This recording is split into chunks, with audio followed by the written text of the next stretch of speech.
Au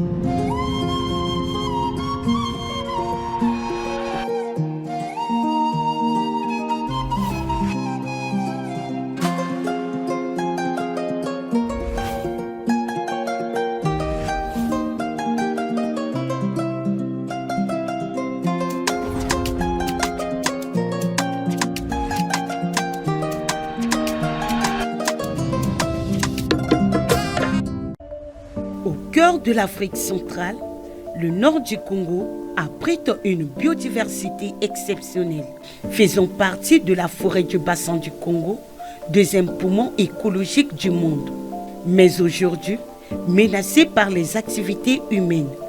Pour assurer la gestion durable de cet écosystème très crucial pour l'humanité, plusieurs organisations internationales interviennent au Congo. Parmi ces organisations, nous avons l'Agence française de développement, l'AFD, qui est présente au Congo depuis plus de 30 ans. L'Agence française de développement est présente au Congo depuis de nombreuses années. Nous intervenons dans le cadre de l'équipe France à la demande des autorités congolaises pour soutenir un certain nombre de projets, de politiques publiques. L'environnement fait partie d'un des axes d'intervention majeurs. Pour nous, l'environnement est entendu au sens large. Donc, environnement, ça veut dire à la fois protection de la biodiversité, valorisation des aires protégées, valorisation des espaces forestiers, mais aussi politique publique tenant compte des changements climatiques et développement d'une agriculture et d'une agroforesterie durable et résiliente. Ainsi,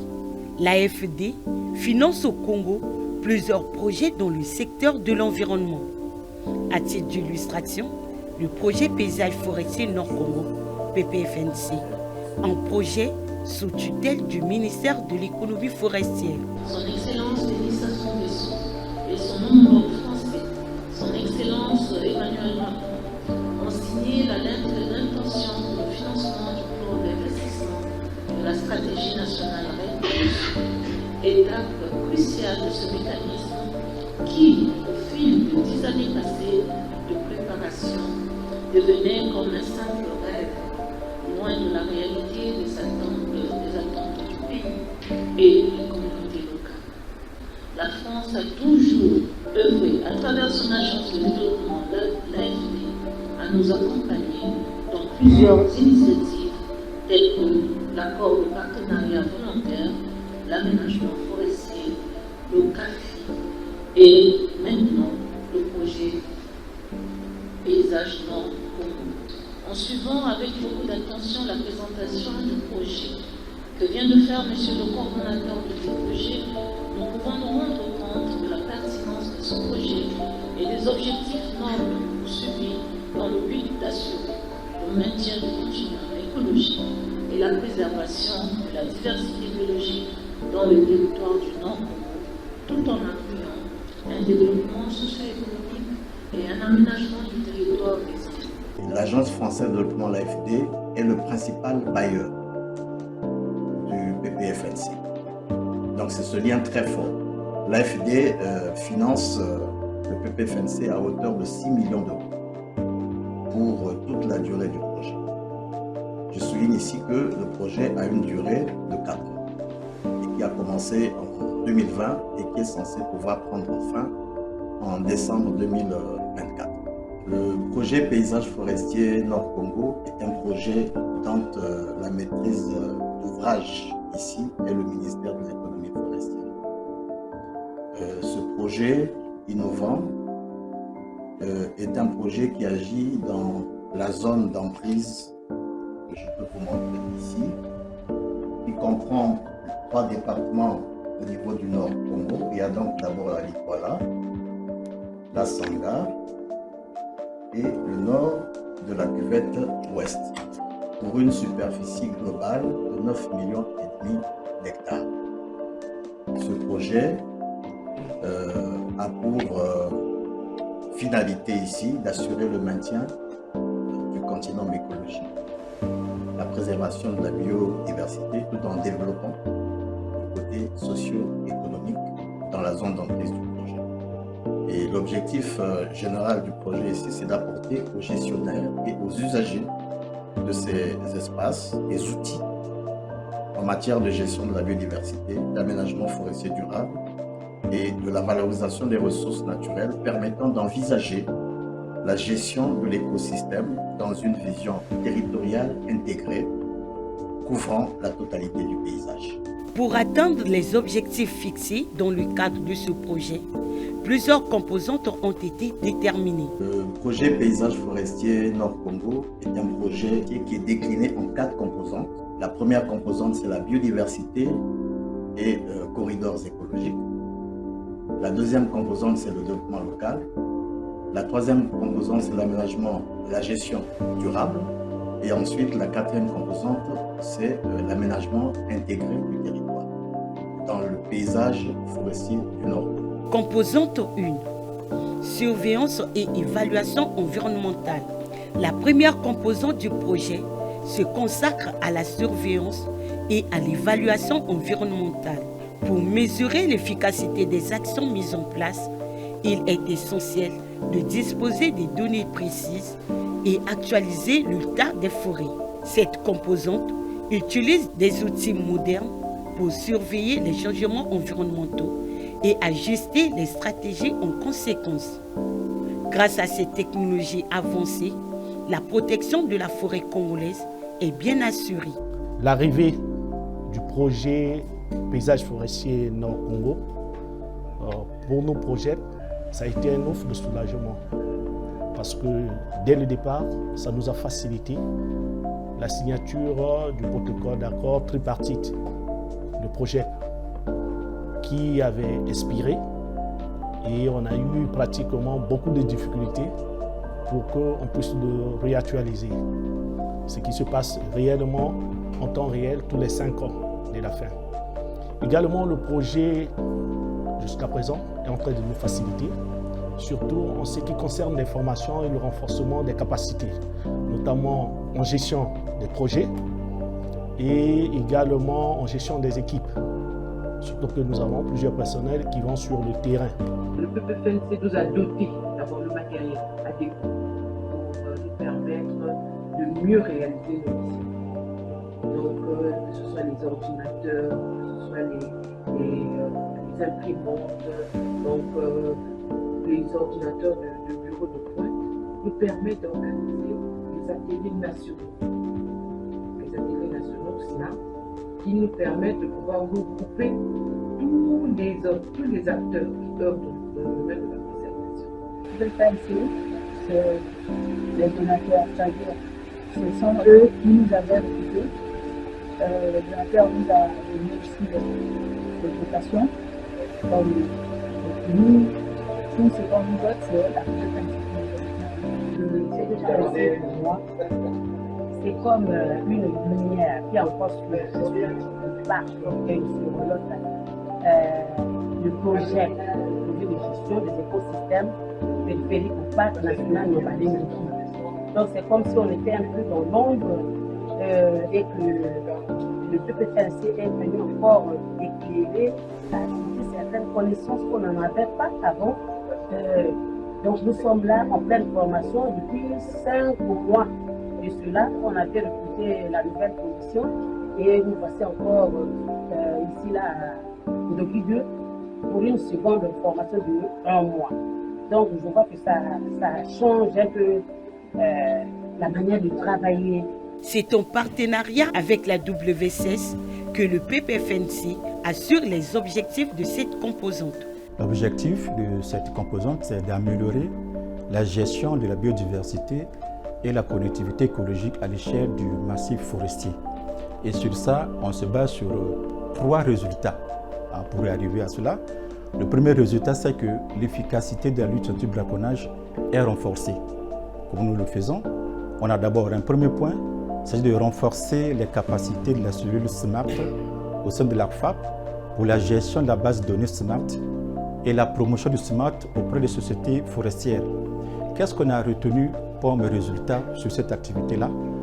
Actuellement, la base SMART est opérationnelle au niveau de l'ACFAP.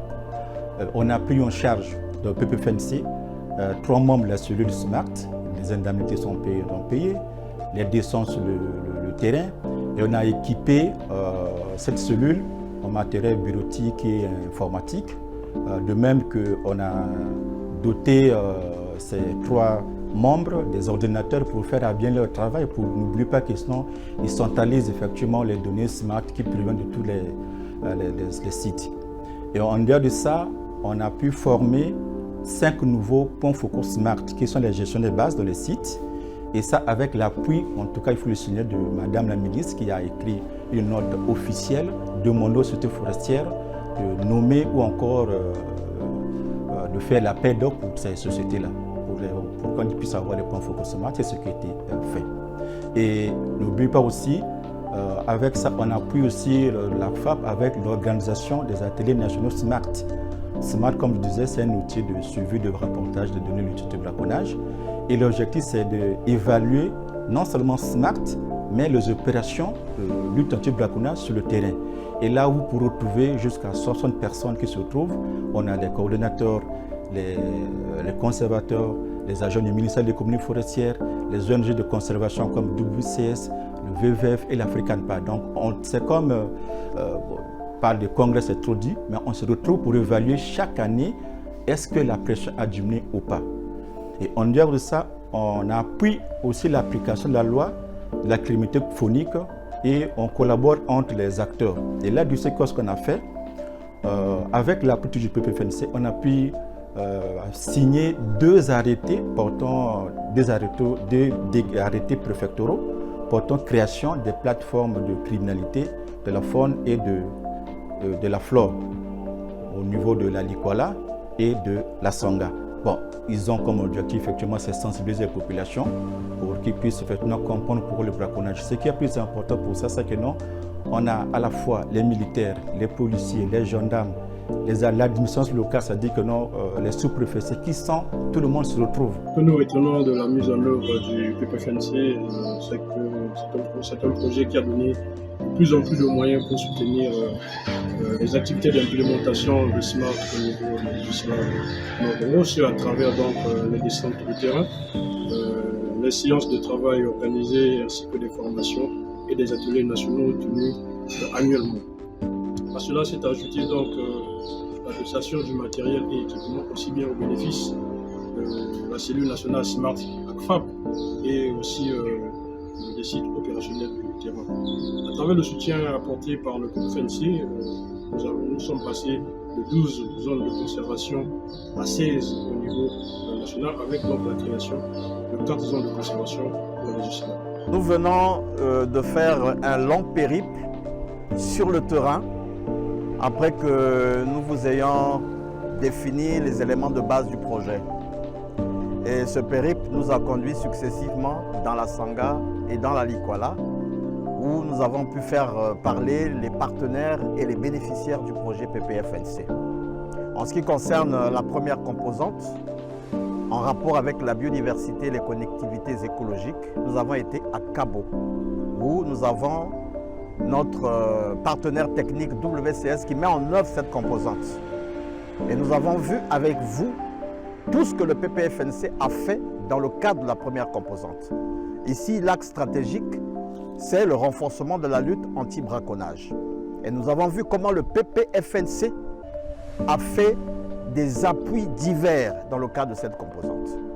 Il s'était agi de pouvoir faire la promotion de l'outil SMART, qui est un élément de base fondamental pour toutes les patrouilles qui se font sur le terrain.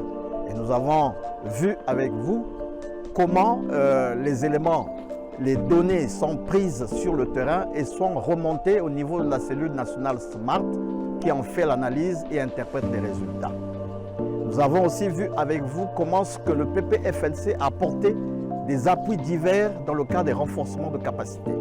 Renforcement de capacité au niveau de la cellule nationale SMART, renforcement de capacité au niveau des unités de surveillance de lutte anti-braconnage, renforcement de capacité dans le système institutionnel.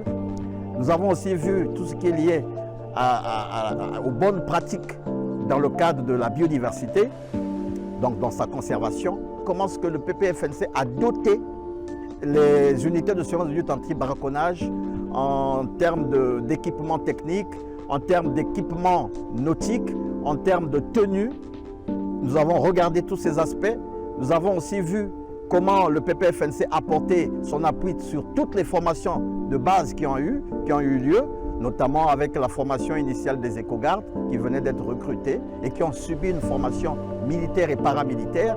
Nous avons vu comment le PPFNC a fait ses dotations en moyens roulants à toutes les unités de surveillance de lutte anti-braconnage et les projets Gombe, Kabo, USLAB, Joaïkie, l'USLAB, Ipenja, l'USLAB Mokabi. Toutes ces USLAB-là ont été dotées essentiellement en équipement. Nous avons même fait un essai avec une patrouille aérienne. Composante 2, développement d'activités économiques durables.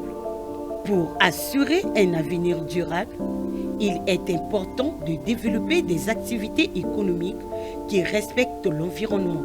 La deuxième composante du PPFNC encourage la mise en place d'activités économiques durables qui bénéficient à la fois aux communautés et à la nature. Voyons comment ces initiatives permettent de créer des emplois tout en préservant des forêts. Mes responsabilités dans le projet, c'est de mettre en œuvre toutes les activités à destination des populations locales au travers des comités de concertation qui gèrent les fonds de développement locaux dans chaque unité forestière d'aménagement. En 2023, dans le cadre d'un partenariat avec le projet Paysage Forestier Nord-Congo, PPFNC, du NEF, la communauté de concertation de UFA Ibanja a bénéficié d'un appui technique et financier, ce qui a permis de redynamiser le comité de concertation. Ainsi, au niveau du UCC, l'animateur de terrain était présent à temps plein.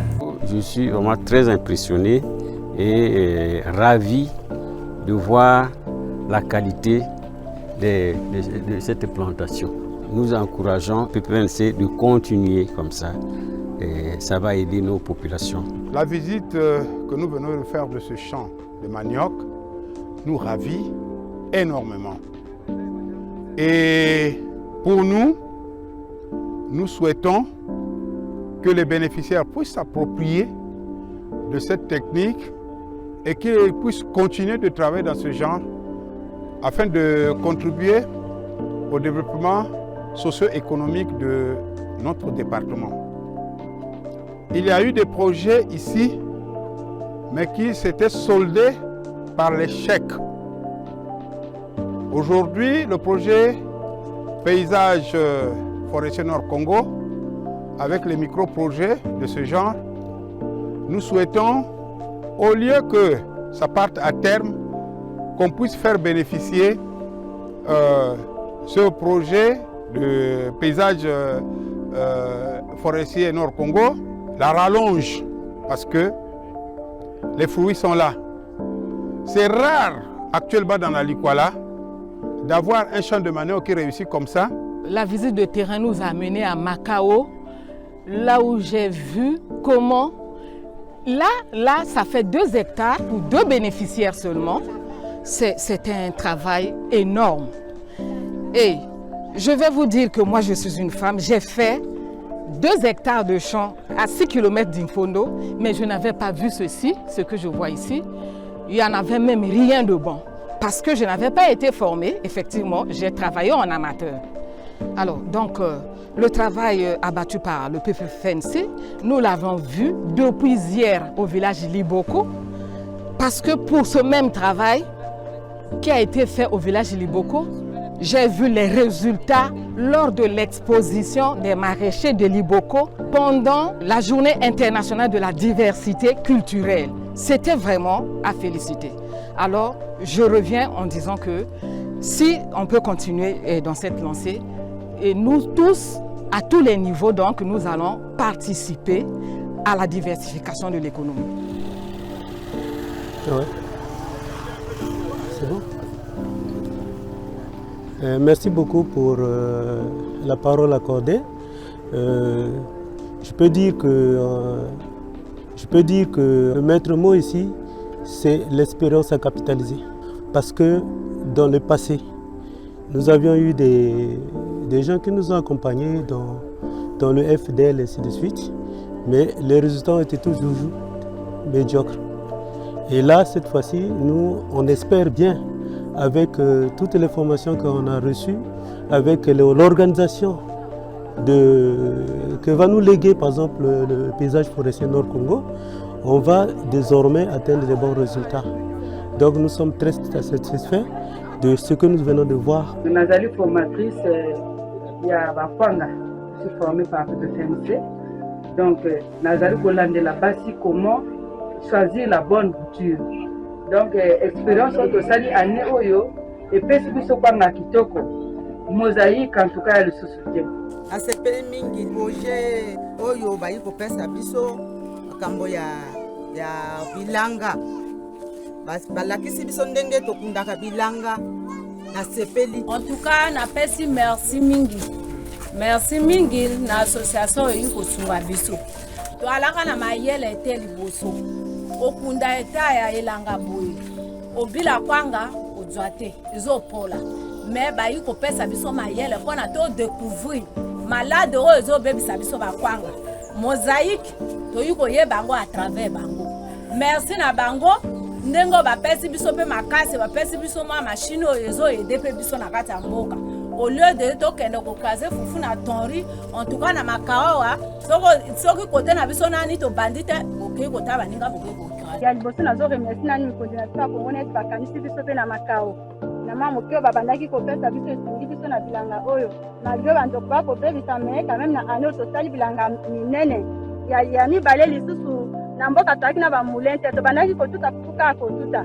Na ekipe aliboso bapesaki bango bamulin esungi biso tokomi kokaze bafuku totutaka lisusu bafuku te. En tout cas tozo remercie mikonzi na biso eke bakontinue na biso bongo tobi biso mpe tokoma bato. Mesinde bapesi biso mayele ya kotona bakwanga mpe na mayele ndenge tuku basungi biso na kopesa biso mamusolo mpona kolia mpona kosunga biso bana bakota na likolo kototya bana na likolo mpo azape mayele kwa ndenge bakonza ndenge nde bamona biso. Après avoir acquis les formations sur l'exploitation des bacs et tout ça pour la pépinière, voilà, aujourd'hui nous sommes nous-mêmes capables de faire des pépinières jusqu'à planter notre propre cacao. C'est là où même je suis avec les peuples autochtones. Pour chacun de nous, nous avons une plantation et nous sommes aujourd'hui capables de faire quoi que ce soit. Nous remercions le PPFNC de nous avoir donné cette formation. PPFNC a fait de moi quelqu'un d'extraordinaire aujourd'hui. Je sors de rien. J'ai reçu des formations. Hier, j'étais animateur. Aujourd'hui, je suis assistant technique. Développement communautaire, c'est un CV qui pèse. Je n'oublierai jamais le PPFNC, les bienfaits du PPFNC. Pour ce soir, je repars avec une joie, avec des bons souvenirs du PPFNC. Je ne serai reconnaissant. Je tiens à remercier le projet PPFNC pour tout ce qu'il a fait pour nous. Quand on était venus, on était des simples, tels que moi, j'étais animatrice. Mais aujourd'hui, je suis l'assistante technique de UFA Ipendia grâce à PPFNC. Il nous accompagnait avec des formations, des renforcements de capacités. On ne savait rien au début, mais là, on est capable de faire des choses qu'on ne faisait pas auparavant. Par exemple, le suivi et autre chose. Et là encore, on nous a surpris par la dotation des motos dont nous sommes très émus, tels que moi, je suis vraiment émue. Cela va me faciliter des tâches. Je serai encore très efficace sur les terrains pour aller faire mes suivis et autres. Alors, avec la composante 2, nous sommes allés successivement à Liboko, à Sombo, également à Makao 1 et Makao 2, où nous avons vu comment le PPFNC a mis en œuvre des projets pilotes qui ont été instruits, qui ont été montés et qui font l'objet d'un suivi au niveau très proche de proximité avec les animateurs terrain que nous avons nous-mêmes recrutés, qui vont devenir demain des assistants techniques, qui vont être reversés au niveau des comités de concertation dans le cadre du fonctionnement des FDL. Donc le projet paysage forestier a suivi les filières cacao, manioc et PFNL pour faire qu'il y ait aujourd'hui au total 22 projets pilotes qui sont en train d'être mis en œuvre. Donc avec vous, on a vu quelques exemples de champs de manioc, de champs de cacao et je crois que vous avez vu comment que les bénéficiaires se sont manifestés, ont dit leur ressenti parce qu'effectivement ici, par les stratégies développées par le PPFNC, par les méthodes développées par le PPFNC, aujourd'hui, les projets pilotes ont pris de l'ampleur et permet de faire maintenant le transfert vers les comités de concertation avec les micro-projets. Composante 3, conservation et gestion durable des forêts.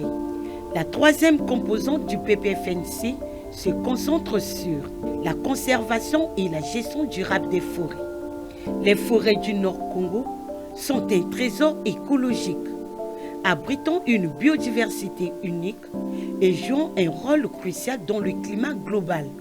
Afin de préserver ces écosystèmes vitaux, cette composante met en œuvre des stratégies de gestion innovantes et durables. Donc dans la composante 3, on va travailler avec différents partenaires, des sociétés forestières qui ont un plan d'aménagement et qu'on accompagne de différentes façons, sur des appuis techniques, sur des missions ponctuelles. Et aussi on travaille avec l'administration du ministère de l'économie forestière pour leur apporter des appuis et ou des méthodes sur le suivi qu'eux ont à faire de l'aménagement au sein des sociétés forestières.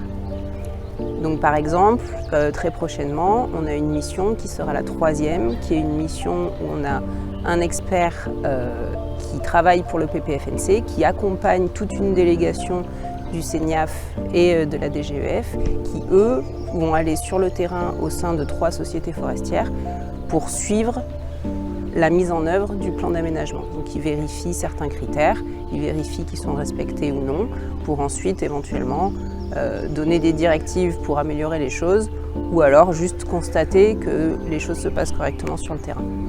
Et donc le PPFNC apporte pour l'administration et pour les entreprises des outils pour essayer d'aller toujours vers du mieux en termes d'exploitation forestière. Merci. Nous sommes vraiment heureux d'avoir participé au projet PPFNC et surtout d'avoir été associés dès le début du montage du projet. C'est une longue histoire entre la CIB et le PPFNC puisqu'il y a déjà de nombreuses années nous avions participé au montage du projet, c'est-à-dire que nous avions défini ensemble avec l'équipe quels étaient les meilleurs axes, quels étaient les axes d'intervention à privilégier, quels étaient les partenaires que nous pouvions associer, quelles étaient les actions les plus intéressantes pour le secteur privé, pour les ONG. Donc vraiment la spécificité dans ce projet, c'est que nous avions été associés dès le début. Nous sommes heureux parce que les interventions qui ont été financées sont des interventions qui sont durables, avec des effets qui sont toujours là aujourd'hui et qui vont se perpétuer dans le futur, avec du matériel qui nous sert quotidiennement et qui nous rappelle tout le travail qui a été fait, toutes les réflexions que nous avons pu développer ensemble. Et donc même si nous sommes un petit peu tristes que le projet touche à sa fin, en même temps nous avons beaucoup de bons souvenirs et ce que nous espérons c'est qu'une nouvelle phase suive ou qu'un projet similaire se mette en place rapidement. Au niveau de la composante 3, c'est l'aménagement forestier durable. Ici aussi, le PPFNC a mis en place des outils d'aide à la décision, notamment avec la grille de suivi de mise en œuvre des plans d'aménagement, tout comme avec les alertes GLAD. Ce sont des outils très importants qui vont permettre aujourd'hui un suivi très rapproché et professionnel. Comment évolue justement, comment on fait le suivi de la mise en œuvre des plans d'aménagement. La 4e composante de ce projet concerne l'appui à l'aménagement intégré du territoire dans le paysage forestier Nord-Congo. Avec la composante 4, nous avons aussi mis en place une plateforme de concertation multi-acteurs, multisectorielle qui a été signée par Madame la ministre de l'économie forestière et qui permet à plusieurs acteurs et plusieurs secteurs qui agissent dans le même périmètre, donc dans la même zone d'emprise du projet, de pouvoir se concerter afin de pouvoir être capable à la fin de produire des recommandations pertinentes qui vont être un véritable outil d'aide à la décision. Tout ceci en prenant en ligne de compte tous les enjeux liés à la conservation. Donc voilà ce que je peux dire en résumé, ce que nous venons de faire avec vous sur le terrain qui permet vraiment d'obtenir la visibilité du projet au niveau de chaque composante du PPFNC. Ainsi, le PPFNC, à travers ses objectifs, vise à appuyer les communautés locales et les populations autochtones des départements de la Cuvette Ouest, de la Likuala et de la Songa afin de les aider à développer des productions agricoles à la fois rentables et respectueuses de l'environnement. Le partenariat liant le PPFNC aux sociétés forestières permet à ce projet d'encourager ces sociétés à proposer des mécanismes de partage de bénéfices viables et équitables et d'améliorer la connaissance des peuplements forestiers. Soutenir les efforts de lutte contre le braconnage au sein des concessions forestières dans un cadre tripartite Congo. Il convient de noter que le PPFNC est financé dans le cadre du contrat de désendettement et de développement signé entre la France et le Congo.